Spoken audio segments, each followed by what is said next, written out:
Episode की starting में हम देखते हैं कि मीनाक्षी सुंदर को रोक देती है, जो कि एक वन में टहल रहा होता है। और मीनाक्षी की आवाज सुन के सुंदर पहचान जाता है कि यह और कोई नहीं बल्कि असुर राज की पुत्री है, यानी राजकुमारी। मीनाक्षी कहती है कि सैनिकों, बंदी बना दो इस उथडंडी को। सुंदर बहुत ही कोमल शब्दों में कहता है कि बहुत ही क्रोध वाली है आप, हर बार मिलन की शुरुआत युद्ध से करती है। मीनाक्षी गुस्से में कहती है कि पिछली बार तुम्हें अकेली थी इसलिए तुम बच गए, लेकिन इस बार मेरे साथ मेरे सैनिक है, अब कैसे बचोगे। मीनाक्षी सैनिकों को आदेश देती है कि जाओ और पकड़ो इसे। उसी समय जो सुंदर होता है वो पास में पड़े तीर और कमान को उठा लेता है। सुंदर कहता है कि लीजिए राजकुमारी, बाण भी सच है और धनुष भी, कर लीजिए युद्ध। सुंदर कहता है कि सैनिकों, आखिरी अवसर है तुम्हारे पास, पीछे हट जाओ, नहीं तो ये सर्प का पाश तुम्हें जकड़ लेगा और तुम्हें कोई भी नहीं बचा पाएगा, ना ही तुम्हारे असुर राज और ना ही असुर राज की पुत्री। मीनाक्षी कहती है कि तुम असुर राज की पुत्री को भयभीत करने की कोशिश कर रहे हो, हिम्मत है तो चलाओ बाण, मैं तुम्हारे हर वार के लिए सज्ज हूँ। और उसके बाद हम देखते हैं कि महादेव का एक अवतार यानी सुंदर देवी पार्वती के अवतार पे बाण चला देता है और उनके सर्प का प्राश देवी पार्वती को पूरी तरीके से जकड़ लेता है। साथ ही जो सुंदर है वो मजाक मस्ती के मूड में होता है, इसलिए वो सैनिकों को कहता है कि सैनिकों, अब मेरे स्नान का समय हो गया है और अगर तुम में से एक भी सैनिक मेरे पीछे आया तो हम उसको भी इसी प्रकार सर्प के प्राश से बांध देंगे। सुंदर वापस से अपने कोमल शब्दों से कहता है कि आपको क्षण भर का भी धैर्य नहीं है, कि मीनाक्षी उस समय चिल्लाने लगती है कि मुझे मुक्त करो। सुंदर जवाब में कहता है कि पहले मैं स्नान करके आऊंगा, उसी के बाद आपको मुक्त करूंगा। आप स्त्री हैं और हम स्त्री का हर रूप में सम्मान करते हैं, इसलिए आपको इंतजार करना होगा जब तक हम स्नान करके वापस नहीं आ जाते। गणेश जी इस बात से चिंतित हो जाते हैं कि उनके पिताश्री ने उनकी माता पे प्रहार किया और उन्हें सर्प के प्राश से बांध दिया, लेकिन नारद जी उनको समझाते हुए कहते हैं कि गणेश जी, आपको चिंता करने की कोई भी आवश्यकता नहीं है, ये तो नियति है, शिव शक्ति का मिलन कुछ इसी प्रकार से लिखा हुआ है। धीरे धीरे करके हम देखेंगे कि आगे जाके शिव और शक्ति मिलके अरुणासुर का अंत भी करेंगे। साथ ही नारायण कहते हैं कि जो सर्पों से बंधी है ना मीनाक्षी, वो आदि शक्ति का ही रूप है। अभी तक हमने महादेव की शक्तियां देखी और अब हम आदि शक्ति की शक्तियां देखेंगे कि किस तरीके से वो इस सर्प के प्राश को तोड़ देती है। अगले सीन में हम महादेव के रूप सुंदर को देखते हैं, जो कि शमशान घाट में पहुंच गया होता है स्नान के लिए। जी हाँ, शमशान घाट में स्नान के लिए, और राख को अपने शरीर में रगड़ लेता है। यह लीला भी बहुत अलग है। उसी क्षण इन्हें आभास होता है कि मीनाक्षी उन सर्पों को तोड़ देगी, क्योंकि उसके अंदर अत्यंत शक्तिशाली शक्तियां हैं। जिसके बाद जो महादेव का रूप सुंदर होता है वो सर्पों को कह देता है कि जल्द से जल्द मीनाक्षी को मुक्त कर दो, नहीं तो वह तुम्हें नुकसान पहुंचाएगी। जिसके बाद हम देखते हैं कि मीनाक्षी सर्पों के प्राश से मुक्त हो जाती है, और इतना ही नहीं, वो सुंदर पे बहुत ज्यादा क्रोधित भी होती है। मीनाक्षी मुक्त होने के बाद कहती है कि इन सर्पों को तो इनकी उद्दंडता का दंड मिल चुका है, अब तुम्हारी बारी है सुंदर, तुम जहाँ कहीं भी होगे मैं तुम्हें अवश्य खोज के लाऊंगी, और सबसे पहले मैं मेरा प्रतिशोध लूंगी और उसके बाद मेरे पिता के आदेश का पालन करूंगी, यानी मैं शिव को बंदी बना के ले जाऊंगी मेरे पिता यानी असुर राज के समक्ष। अगले ही क्षण हम देखते हैं कि सारे ही देवता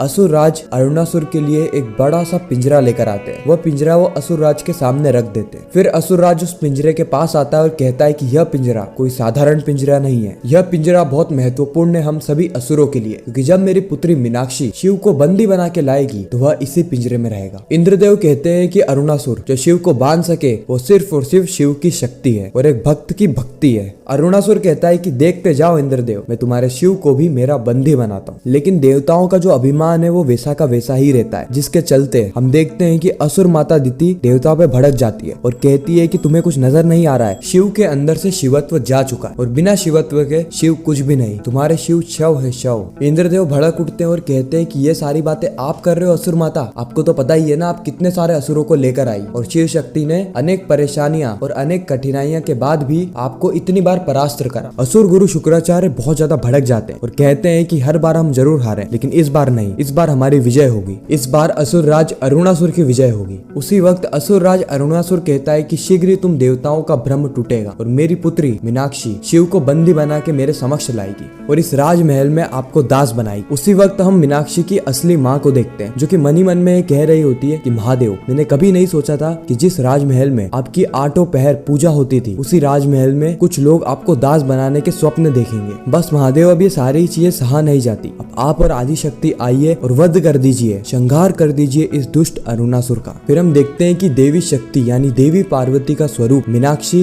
महादेव के स्वरूप सुंदर को ढूंढते ढूंढते शमशान घाट पहुंच जाती है। वहाँ पर वो देखती है कि सुंदर वहाँ पे स्नान कर रहा है, वो भी राख से। यह देख के मीनाक्षी बहुत ज्यादा विचलित हो जाती है और सोचने लगती है कि किस प्रकार का प्राणी है। उसी के साथ वह सुंदर से पूछती है कि तुम क्या कर रहे हो। सुंदर जवाब देते हुए कहता है कि स्नान कर रहा हूँ मैं। मीनाक्षी पूछती है शमशान घाट में? सुंदर कहता है हाँ, शमशान घाट में। एक सैनिक उठ के आता है और सुंदर से कहता है कि भला भस्म से कौन स्नान करता है? सुंदर कहता है तो फिर तुम ही बताओ, ऐसा कौन सा स्थान है इस पूरे ही ब्रह्मांड में, इस पूरे ही संसार में, जो कि शमशान से ज्यादा सुंदर है, शमशान से ज्यादा पवित्र है? क्या तुम जानते हो कि तुम सभी का मन उपवन में जाके उठता है और मेरा शमशान में जाके निर्मल हो जाता है? जैसे पर्वत में छोड़ी गई ध्वनि पलट के आती है, बिल्कुल उसी प्रकार इस शमशान में शांत रहकर हर किसी को सोना ही पड़ता है। और यहाँ का कण कण चिल्ला चिल्ला के कहता है कि शिव ही सत्य है, शिव ही सत्य है, शिव ही सत्य है और सत्य ही शिव है। जैसे सुन के मीनाक्षी को सारी बातें याद आने लगती है जो कि उसके पिता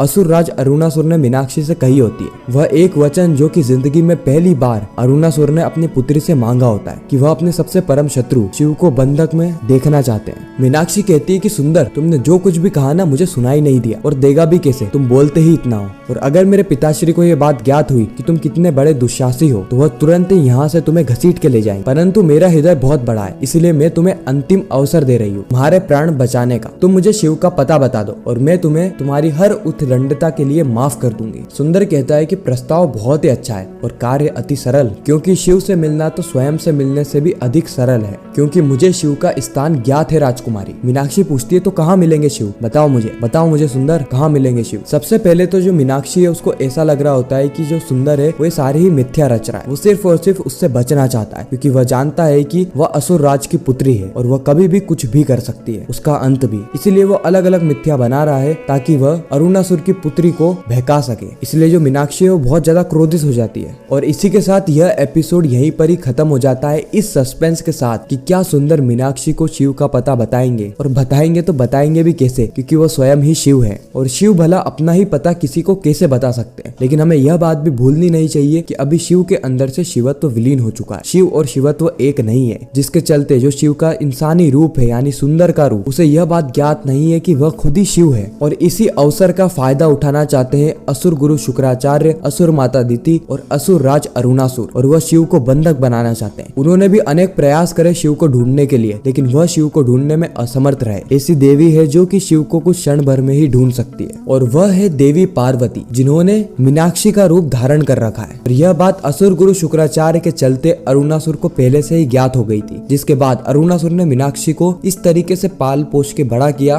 कि उसे शिव के बारे में कुछ ज्ञात ही नहीं है। उसे सिर्फ ये पता है कि संसार में अगर कोई सबसे बड़ा है, अगर कोई सबसे शक्तिशाली है तो वो है असुर राज अरुणासुर, और उनकी आज्ञा को ना मानना ही एक बहुत बड़ा पाप है, एक बहुत बड़ा अपराध है। तो अब देखना यह इंटरेस्टिंग होगा कि आने वाले समय में शिव शक्ति के अंदर क्या होता है। आपको यह वीडियो कैसी लगी कमेंट सेक्शन में जरूर बताना। अगर वीडियो अच्छी लगी हो तो वीडियो को लाइक करके, चैनल को सब्सक्राइब करके ज्यादा से ज्यादा लोगों को वीडियो शेयर करना, ताकि हमारी फिर से मुलाकात हो। हर हर महादेव।